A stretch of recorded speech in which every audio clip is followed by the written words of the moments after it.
Mutta no on monenlaisia terroristeja. 70-luvulla varsinkin oli vasemmistoterroristeja tosi paljon Saksassa ja Italiassa. Ja nämä sai myös aika lailla poliittisen eliitin tuen silloin. Ainakin ihmisten, jotka on tullut myöhemmin poliittiseen eliittiin.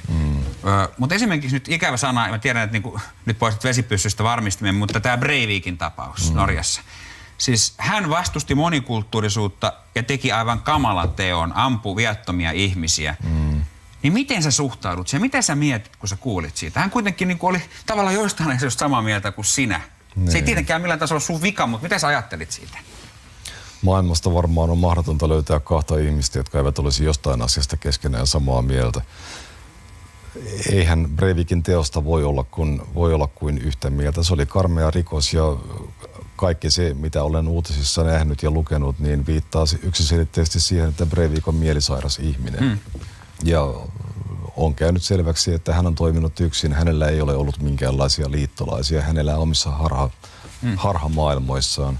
Tässäkin vallitsee kyllä jonkinlainen kaksinaismoralismi, että meillä on nyt ollut islamistisia terrori-iskuja tai niiden yrityksiä pitkin Eurooppaa. Ranskassa oli viimeksi muslimin hyökkäys juutalaisia koululaisia vastaan.